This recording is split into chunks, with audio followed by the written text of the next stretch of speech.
Okay. Glad everybody's here. We're going to be looking at Psalm 90 tonight, so you might be turning there, navigating there. This is an interesting psalm to me. One of the interesting things about it, it's said to be a prayer of Moses. The superscription identifies it as a prayer of Moses, which is makes it kind of not necessarily unique, but interesting in the Psalms. And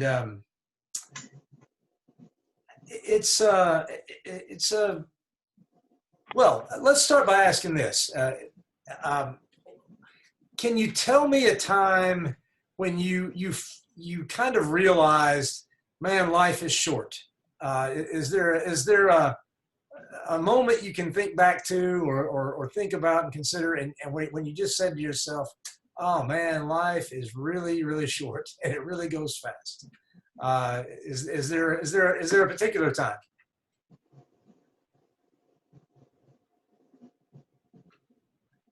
The older we get, the more it seems to happen. Faster it goes. Josh's high school graduation was a moment like that. Not as much as college, because that's just 4 years. But high school graduation was a moment like that for me, where it was like, whoa, what happened? That was a lot of years. It just kind of blinked by, and where did they go? What in the world happened? So that was for me kind of a big one. Do some of you have other experiences like that, where you just noticed, or you just it really was driven home to you that life is short? Yeah, when I can't remember what day it is.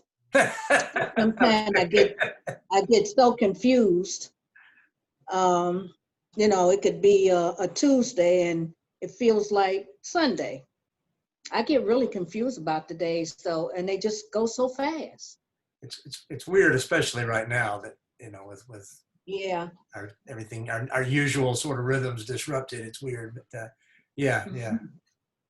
Kathy has a cousin who was born right after she and I met in college, and we, about a year ago, got her graduation notice. Mm-hmm. And that made us feel like life was moving quite rapidly. Right. May, I think you were going to say something, weren't you? I said losing a loved one.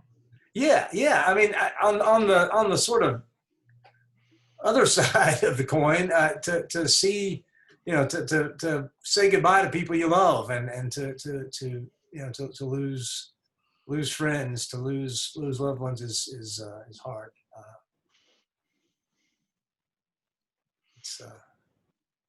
When I turned 65, that was kind of a sobering moment. 65 for you, okay? Yeah. That'll make you think a little bit. Yeah. How fast things have been going, and how much time you got left. Maybe a third of your life if you're lucky. A quarter. Yeah, when I turn 40, it'll feel that way to me.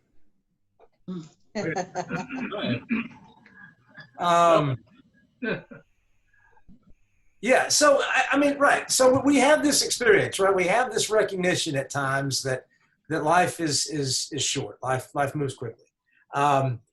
That is something that comes up pretty frequently in this psalm. And as we read through it, you'll kind of see the psalm is struggling with this notion a little bit.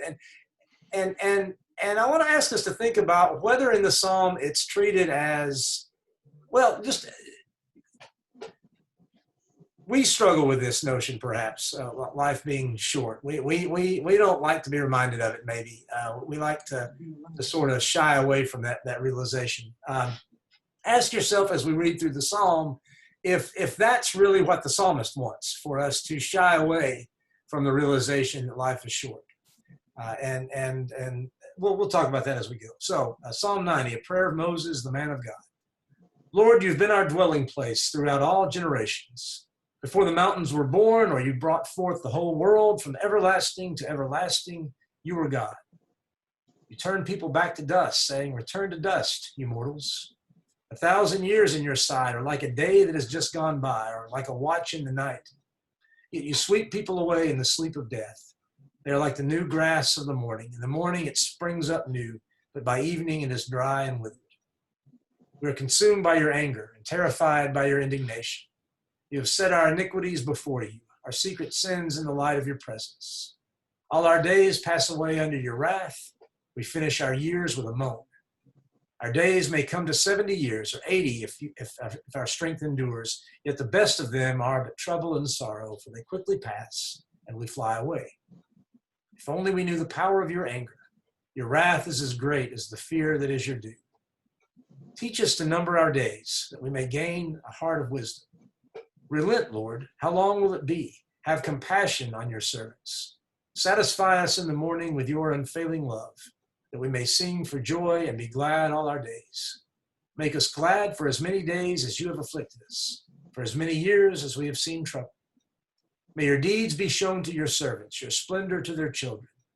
May the favor of the Lord our God rest on us. Establish the work of our hands for us. Yes, establish the work of our hands.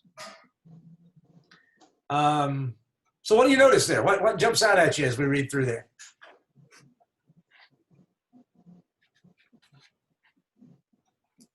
Verse 4, for 1,000 years is in your sight is like a day that has just gone by, or like a watch in the night, talking about how we are subject to time. God is not. Right, exactly. Whether we like it or not. Peter quotes that in 2 Peter 3 as a way of reminding us that God's patience is not to be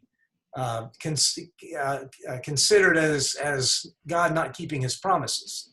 That he wants people to be saved, and his delay in Jesus' return and in the judgment that is to come has to do with his patience and with his and with the realization that for God time doesn't mean the same thing that it means to us. It's like a different dimension, you know. In the context of this psalm, I mean, if you're talking about, I was thinking about some of the people who lived a really long time in the Old Testament. Would you like to live 900 and something years? How does that sound to you? Got a couple of no, thank you. Yeah, I mean that seems like a really long time, and I don't know. Maybe if life is really good, maybe there are times when you think, yeah, I could stand 900 something years of this. But even if you could, even if we live that long, even those longest lifespans we have any knowledge of in Scripture, to God it's a watch in the night. It's, just a few hours in the night. So human life, as long as it may be, to God doesn't amount to a whole lot as far as time goes. Now, value, yes, but as far as time goes, doesn't amount to a whole lot. The longest lives we can imagine to God go by in no time at all. What else? What else do you see?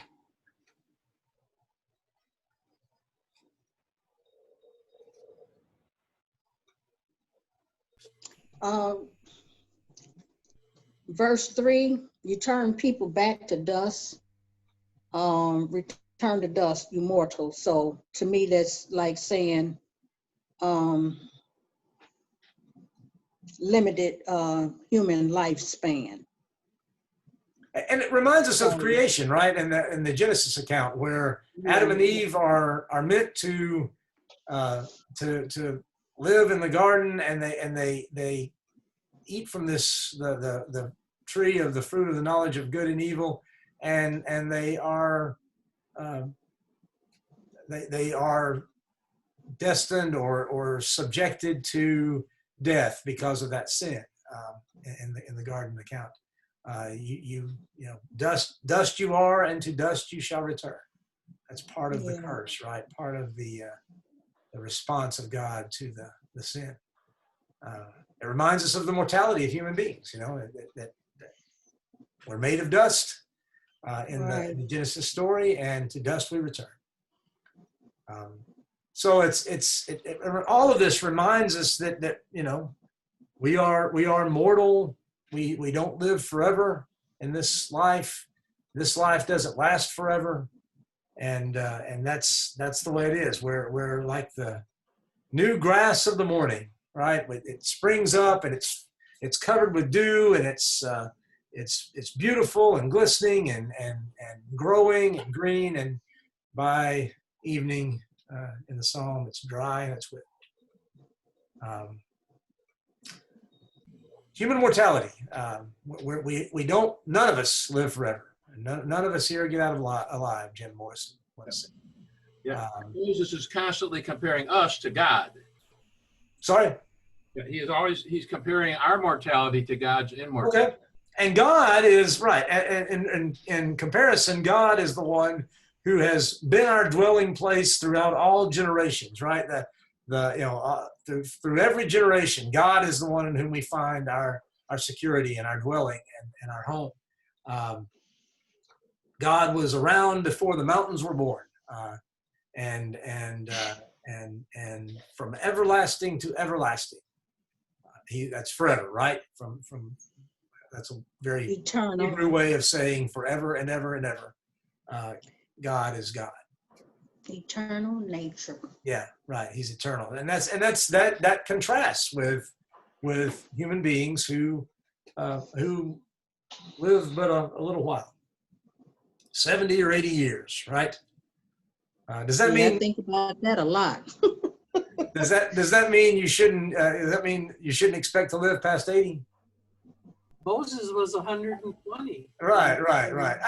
I don't think you ought to take that as I'm 79, I'm done. I don't think that's the way you take it. I think you take that as, human beings, generally speaking, we don't make a century, and however long we do live, it ain't always great, right? I mean, we kind of romanticize the past sometimes, the good old days. We talk about how much better things, but the psalmist is reminding us that sure, there are good parts of life, sure there are good things in life and things to celebrate, but it's not all roses, right? And there's some difficulty and there's some struggle, and it's connected to our mortality and connected to our sinful nature, and connected to the fact that we're not in sync with God very often, and because of that, we are dealing with the effects of sin and God's judgment. Patrick, got a little update on our longevity here. I learned last week that doctors are now projecting for any child that's born today within this year, they're going to live on average 104. Well, that'd be cool. And that's only going to be a good thing if we got a quality of life. Yeah.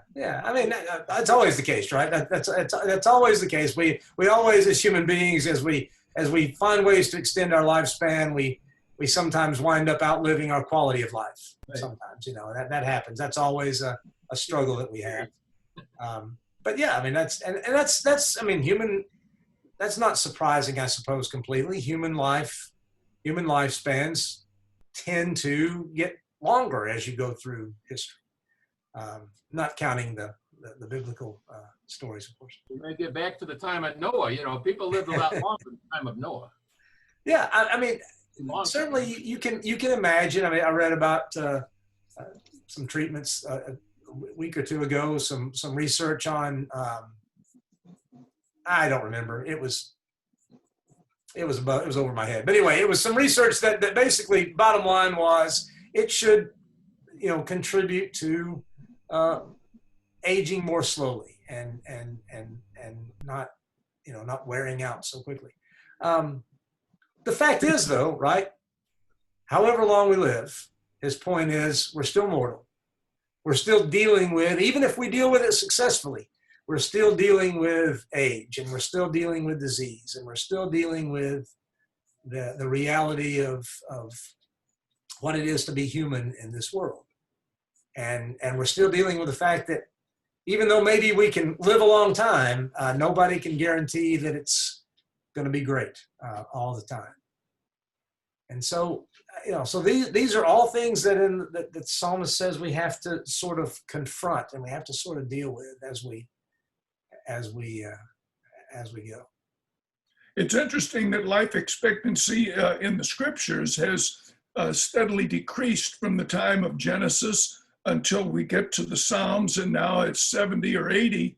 And that, as a general limit, has gone on for the last 3,000 or so years. So it's a little bit difficult to believe that there'll be a drastic change in this particular millennium.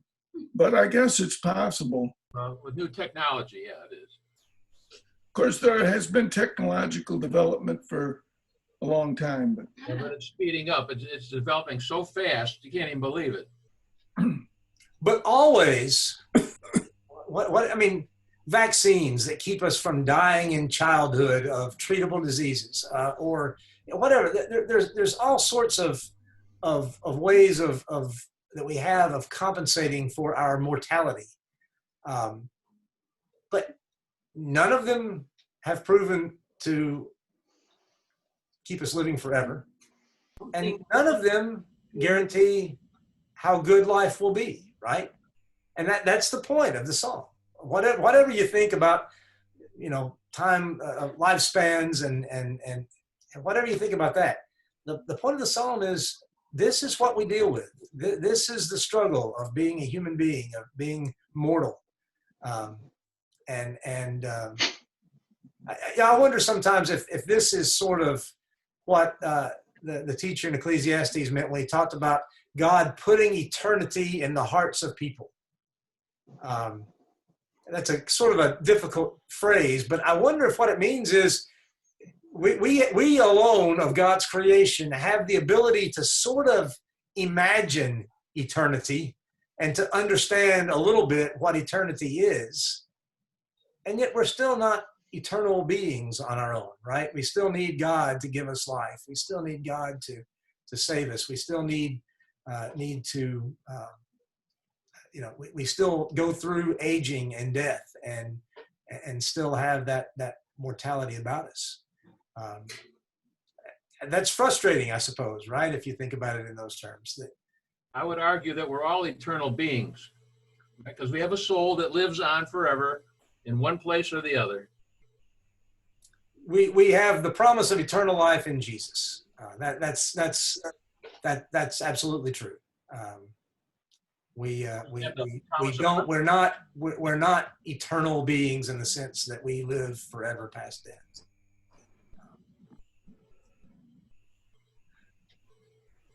So that's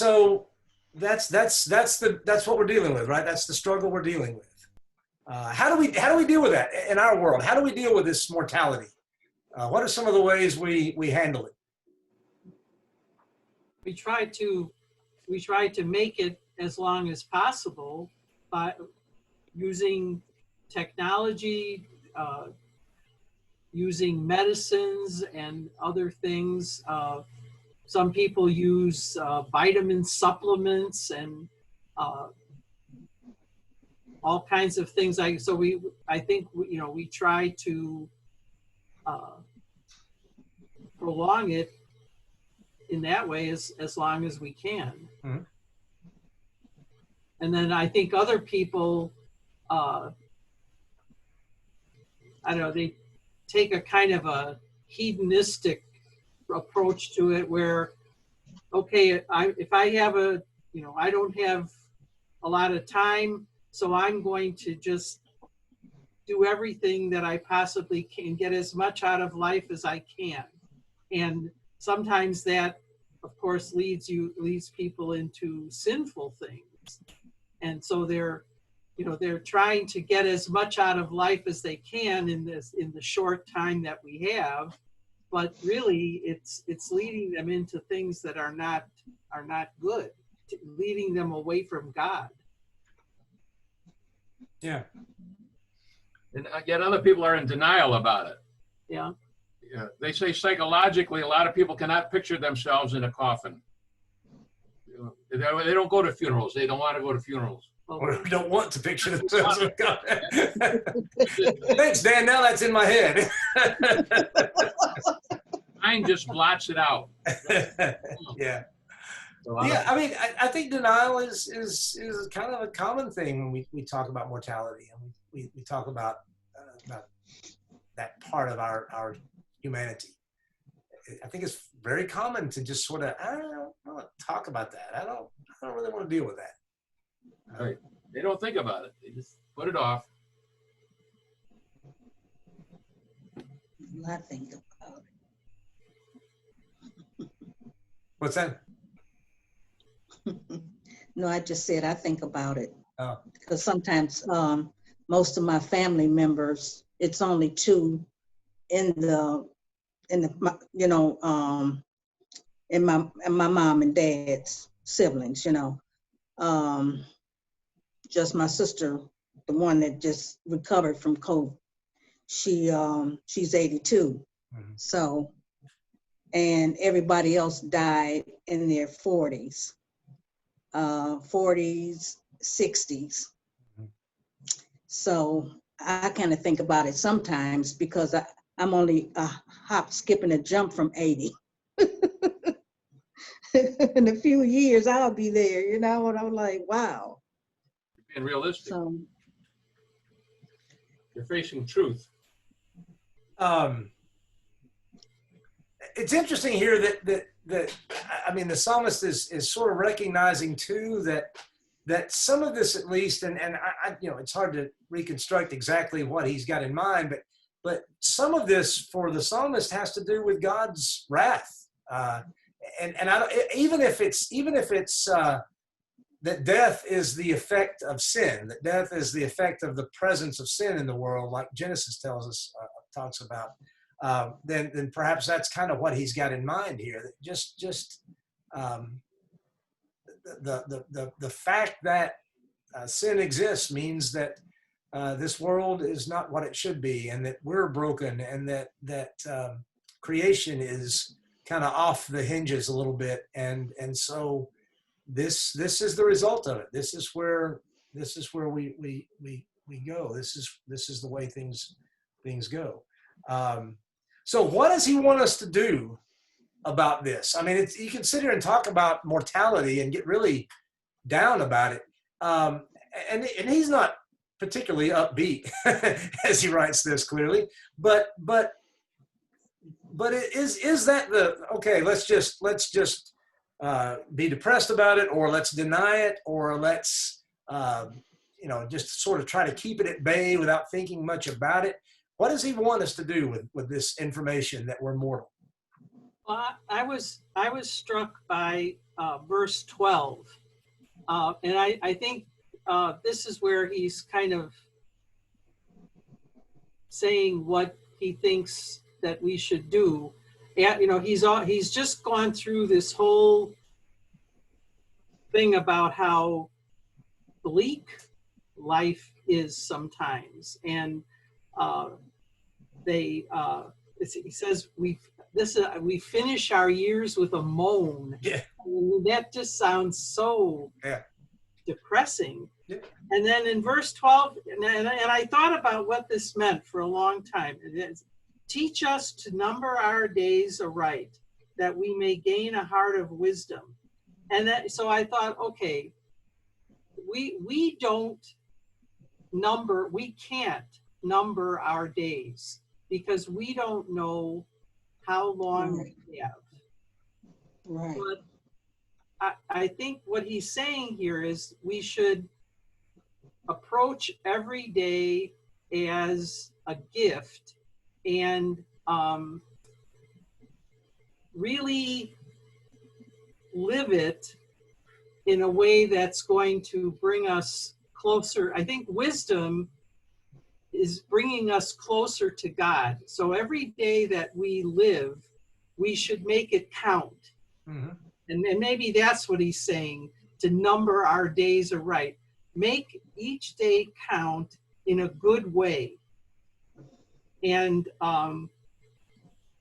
then at the end, may the favor of the Lord our God rest upon us. And I think by doing that in verse 12, that's how we can get closer to God and have his favor on us. That was my thought about that. Yeah. No, you're on track. Yeah, making our days. I love what you said about considering them a gift and making them count in the ways that matter, right? I mean, there's the whole seize the day mentality, which is, you know, just Right. do everything you can do, you know, have every experience you can have, and I think that's a little bit random, right? It's kind of a shotgun approach but to make them count in ways that matter and the ways that connect us with what God's doing in the world and what he wants of us and what he's made us to do. Yeah, I mean, I think that I think he's saying, look, all this is true, right? All this mortality stuff, this is true, and far from running from it or resisting it, we embrace it. We grab hold of that and we recognize it for what it is. That gives us wisdom, and as you point out, wisdom in the Old Testament, wisdom is always about your relationship with God. It's not about what you know. It's not about how smart you are. It's not about how accomplished you are. Wisdom is about your relationship with God. So let's consider our mortality in light of the fact that God is there and God is real and God is all through this psalm. God is kind of angry, right? We see all this thing. He's this eternal God, and he's always here, and we're just a blip on the radar. So all through this psalm, God is not like us at all, and is even kind of angry, it seems like. But then in verse 13, have compassion on your servants. Satisfy us in the morning with your unfailing love. I think that goes back to, that feeds back to the picture of the grass in the morning, you know, springing up, right? And it's, you know, we're the grass in the morning, and it's green, and it's covered with dew, and everything's good, but it's going to shrivel up by evening. But satisfy us in the morning with your unfailing love. God is the God of beginnings. God is the God of his compassion is new every morning, right? That's what Jeremiah said in Lamentations. Satisfy us in the morning with your unfailing love, that we may sing for joy and be glad all our days. So we number our days aright when we recognize that we have a God of compassion and a God of love. And yes, there's his anger is a real thing, and his wrath is something we have to reckon with. But he is fundamentally God who gives compassion and who is unfailing. It's that word, verse 14. It's that word hesed that we've talked about before. That covenant loyalty. That God will be true to his promises. He keeps his word for his people. I get the feeling that Moses believed in an afterlife. What do you think? Satisfy us in the morning with your unfailing love. You know, he seems to have some hope. You know, it's certainly hard as Christians not to see morning there and think resurrection, right? I think that's, you know, it was there whether he realized it or not. Yeah, certainly a valid way to read that. But even in this world, right, we can still sing for joy and be glad all our days. It calls to mind Paul's statement to rejoice in the Lord always in Philippians. And again, I say rejoice.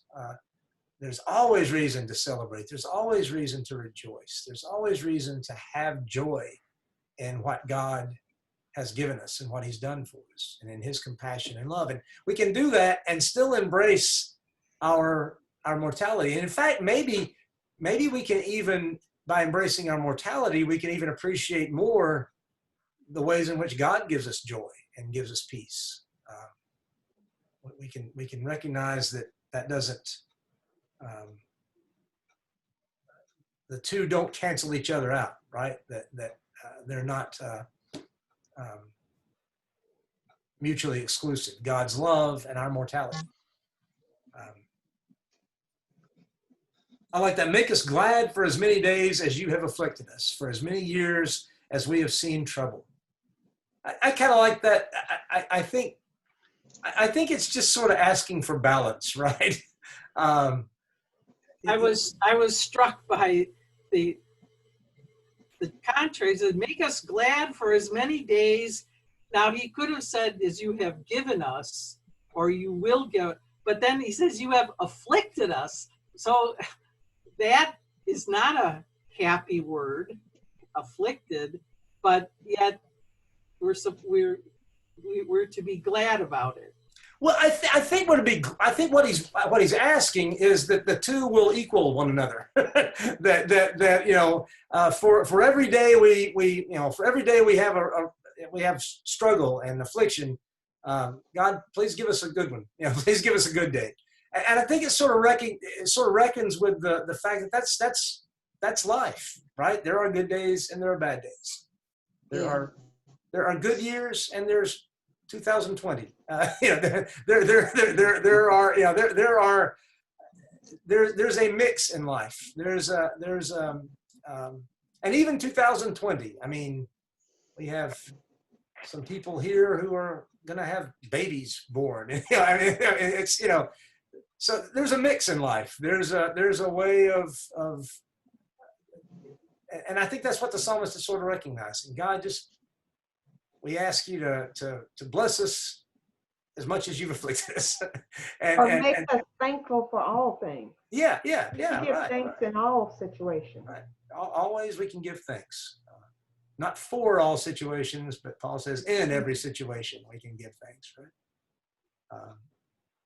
So I think it's just reckoning with that balance in life, that there's good and bad, and we're going to reckon that we're going to have that, we're going to experience that in our short days, but we can still always find joy and expect to find joy in God and in what he gives us and what he does for us.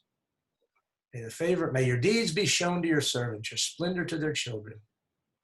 May the favor of, I like that verse 16, the generations, right? Your servants means us, and your splendor to their children, our descendants. And it goes back to the opening of the psalm, from generation to generation, you're God. So let us see your splendor in our generation, and we'll pass it on to future generations. And that's the mindset. That's the way we live our lives. That's the way we number our days aright. And we trust, I like the end of it, we trust God to establish the work of our hands for us. What does that mean?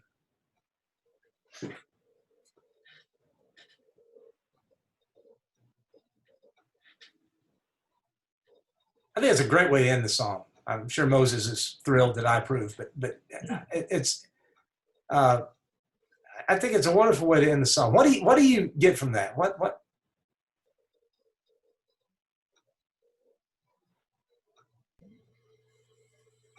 To give us a vocation, that's kind of how I've always taken it, is like establish the work of our hands, like give us something to do, God. And something that maybe it's even something that might outlive us a little bit, right? Something that might go beyond our short lives. And Our lives matter. Yeah, make our lives matter. Yeah.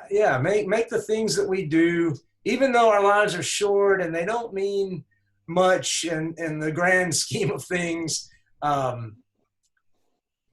make the things we do matter. Bless our work so that it maybe it outlives us, or the effects of it outlive us, or at least has significance beyond just living out our days, right? I mean, that's the thing. That's the danger we can get into. When we think of our mortality, we can just think, well, then what's the point? You just live out, you just burn out the clock, right?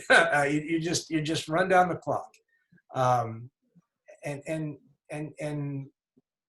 I think the psalmist is reminding us that with God's blessing and with God's favor, the things that we do and the things that we're a part of will matter and will in some way perhaps go beyond what our lives limits are. one generation builds on another, you know. Yeah, yeah, We used to absolutely. let our generation's work be worthy of the next generation, you know, to build on, you know. They come I mean, along. we're sitting here reflecting on this psalm because previous generations said, this matters. This is important. You know, this is something we need to pass on. This is something that must be guarded and kept safe, and it has significance beyond this. And I think we can all kind of turn our attention to those sorts of things, and I mean, it's kind of a human impulse, right? It's why we take care of our children. It's why it's why we want to provide for them and give them opportunities, because that's something significant that goes beyond our lifespan.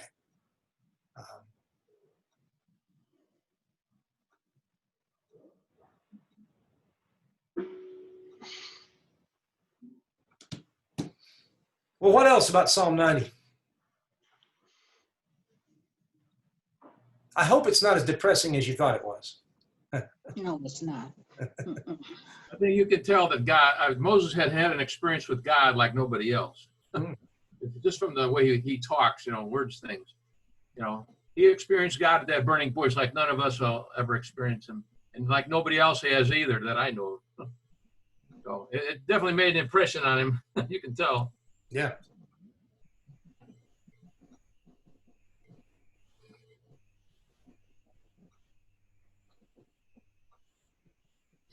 We'll find satisfaction in eternity. Mm-hmm. Yeah. Yeah. Yeah.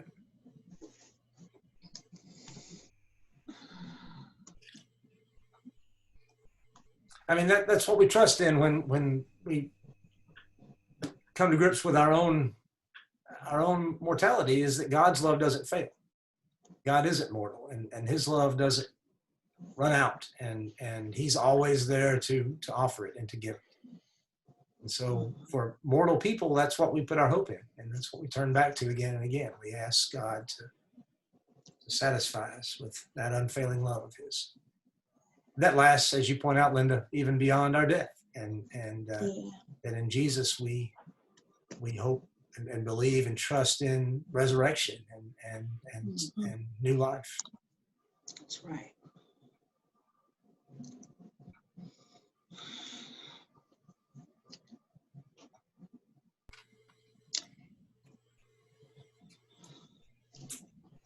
Well, nothing else. Thanks very much. Thank you. Appreciate Good. your thoughts God and bless you. Thank your you. discussion. Good to see y'all. Amen. Good night, everybody. Good night. Good night. Have a good week. And may I keep your daughter lifted in prayer. I think she's gone. Oh, okay. Good night, everyone. Good night, Pam. Take care. Good night. Good night. Bye. God bless. Good night, Richard. Good night, Alan. Good Hillary's night. doing good, Patrick. Good. Glad to hear it. Glad she's doing well. She's pretty quick. January though, right? Yeah, 1 month Yeah. from I tomorrow. thought she was getting real close. Well, Yeah, good. we're kind of gauging it by how comfortable or uncomfortable she is. The more she gets uncomfortable, the more I Yeah. know it's imminent. Yeah. I think that was Laura's experience too. Well, it's good to see you. Yeah, good to see you. Still working Just hard. yeah. Trying to just working hard, but also just trying to get my mind right, which is hard to do. Yeah. When you're caught working. And this week's been a busy week back from the holidays. You guys have a good Thanksgiving? Yeah, we did. It was just the four of us, but we had a nice time. Yeah. Good. Good day. Good. How about you Good to guys? see you. Yeah, good. Just low key. We got together with Hillary's mom and dad. They're kind of the only ones I feel like that are been in our bubble, for the fall and the summer. Do they live around here, or they're Just outside of Madison? That's what I was thinking. Wisconsin. I thought that's what. Yep. And yeah, we're just, trying to be as cautious as we can with them. Wisconsin's not doing the greatest. No, not. Yep. Well, you guys take care and got you in our prayers. Yep. Thank you. Good to see you. Yep. You take care. We'll see you. Yep. Bye. Bye.